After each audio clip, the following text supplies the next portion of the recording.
Good afternoon, guys. Today I'm going to be talking about my leadership analysis. I'm going to be talking about T'Challa's leadership communication. If that name sounds familiar to you, it's from the movie Black Panther. If you've ever seen that, he's the king, the Black Panther.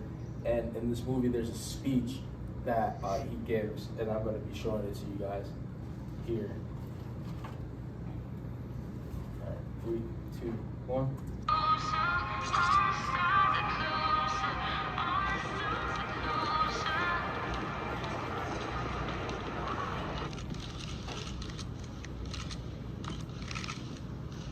My name is King T'Challa, son of King T'Chaka. I am the sovereign ruler of the nation of Wakanda. And for the first time in our history, we will be sharing our knowledge and resources with the outside world. Wakanda will no longer watch from the shadows. We cannot. We must not. We will work to be an example of how we as brothers and sisters on this earth should treat each other. Now more than ever, the illusions of division threaten our very existence. We all know the truth. More connects us than separates us. But in times of crisis, the wise build bridges, while the foolish build barriers. We must find a way to look after one another as if we were one single tribe. With all due respect, King T'Challa, what can a nation of farmers have to offer the rest of the world?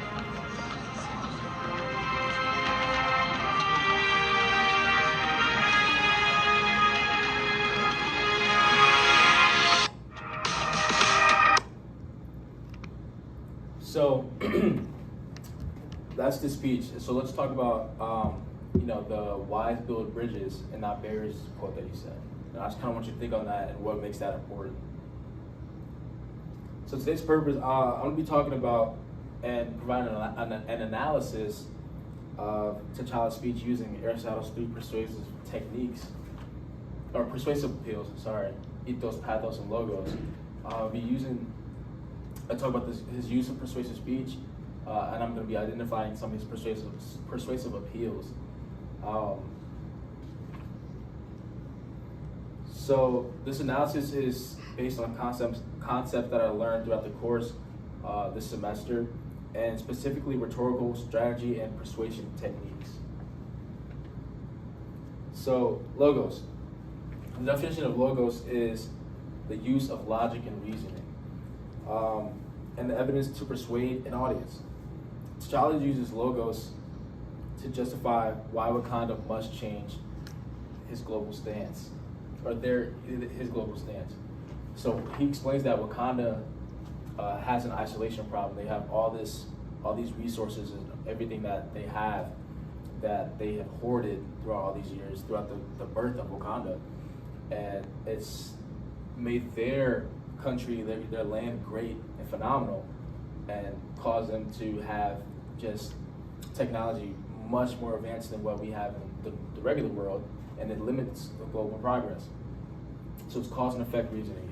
If I keep this, then the world suffers.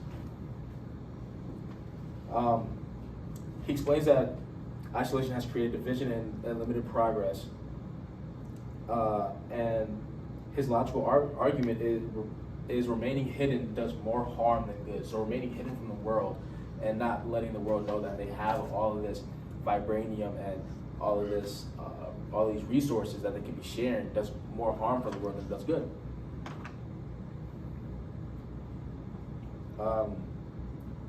The problem is, global inequality and conflict. So, even now, the world, the United Nations, they're fighting, and they're fighting over oil, gold, etc., whatever the resource may be. And the solution: share the resource. Wakanda's sharing resources and knowledge of what they can do, because their technology is way more advanced. So just like in this picture, they have 2 girls fighting over 1 apple. They just split the apple in half, and they both have a share of the apple. And the same thing here. If I have a chair and you guys are sitting on the ground, and if I have extra chairs that I can give out, and I'm hoarding all the chairs just because I want them, just because I may need them. I don't need the chairs. You know, I just give it out and share that resource.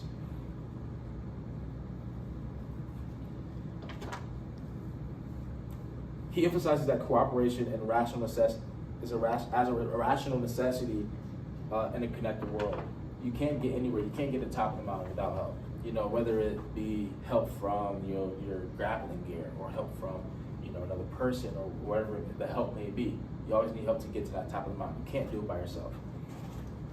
And he shares with us that the world is connected, rather than it being, one country versus all the other countries in the world.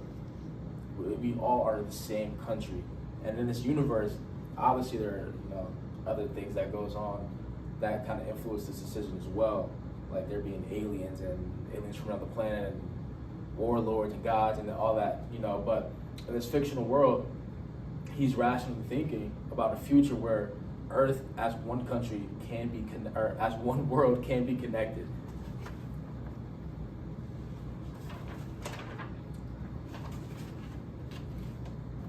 So even though that Wakanda is fictional, logic mirrors the real global issues like inequality and lack of sharing resources that we experience now in today's world. These connections demonstrate Logos because T'Challa is not just inspiring people, he's giving them a rational reason to agree with him. While logic explains why the change is needed, it is T'Challa's credibility that convinces people to trust him. So, let's talk about credibility, using to ethos. Ethos is the credibility of the speaker. The definition of it is ethos is the speaker's credibility, character, and authority. So T'Challa establishes ethos throughout the speech. Obviously, as soon as he goes and walks in, he is known as the king of Wakanda. And I don't know about you guys, but if a king starts talking, I tend to listen. So that's one of the first layers of his credibility. They don't know that at the beginning of the speech. They did not know that he had all these resources to offer them. They just knew that he was a king. But the thing is that he knew that he was the king of this wonderful, amazing country that had all these things to offer. And when you talk with that credibility, people tend to listen.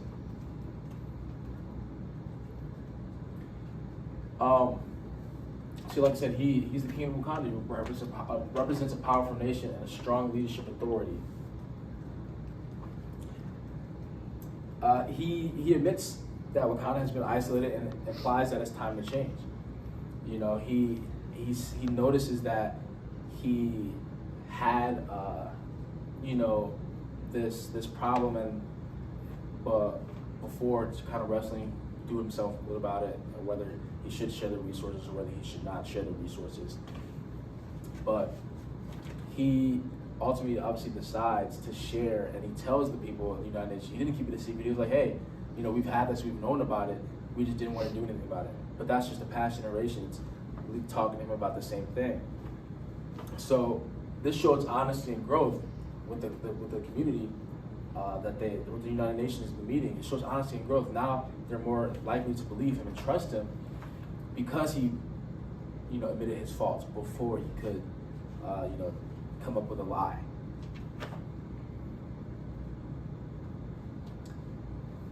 He walks in there with a confident tone, and he's not aggressive. He's showing professionalism and a lot of leadership. And this is something that obviously he's done probably plenty of times before, being a leader of a country. He's had to do this, had to be in charge of all these different tribes and groups of people. So being able to do that is just something that comes with being a king as well.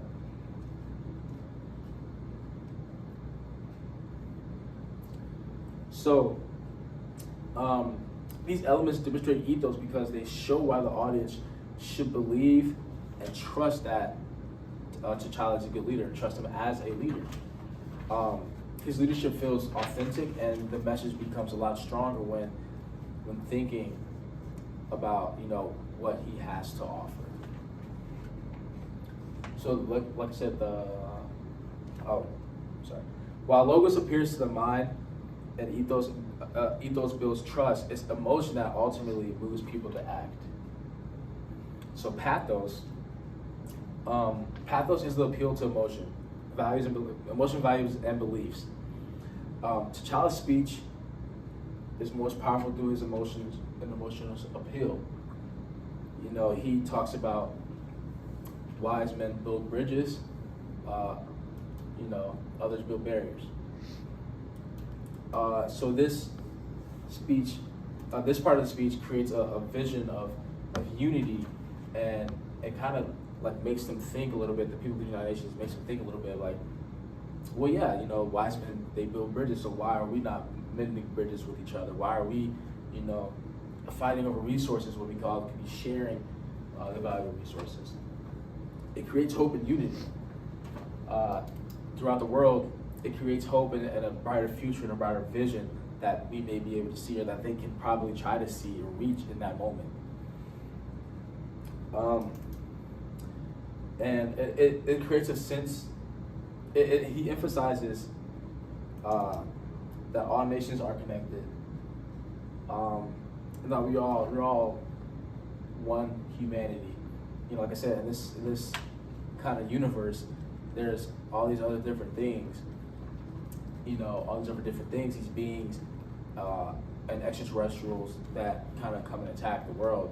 So being one shared humanity, it creates a connection.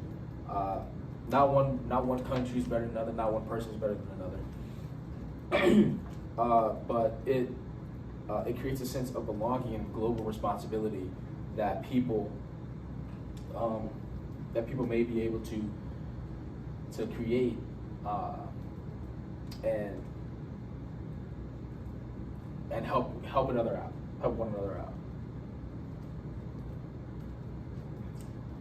So, like you said, the barriers versus bridge contrast. He talks about how building barriers is what foolish you do instead of creating trust with one another. It's fear versus unity. Is it fear for one another? If I'm scared that they might have more than me, so I'm going to try to bully someone else and give me more. Whereas a unity, rather than when creating a world that is good for everyone.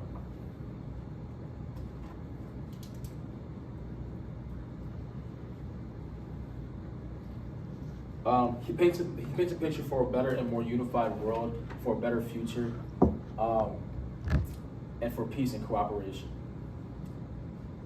He motivates the audience with action, saying that we can do this, we can be better, and we can show them that we can be better. His message is easy to understand and emotionally impactful, making it memorable. People can relate to the desire for peace because obviously, there's been many wars and many hard-fought battles that they've gone through. So he's relating to the desire of peace and progress and connection. So these examples demonstrate pathos because they tap into emotions like hope, unity, and inspiration, motivating the audience beyond logic.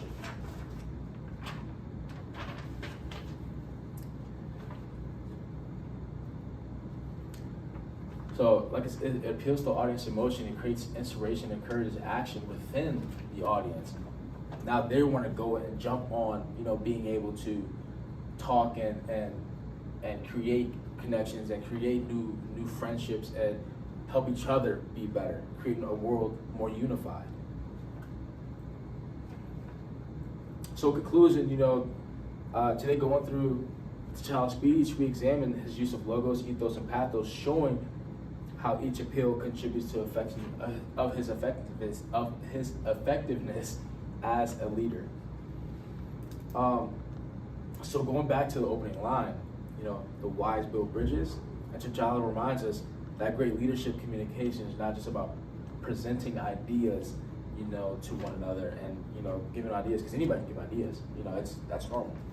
But it's about uniting people, about a shared vision for the future. Thank you.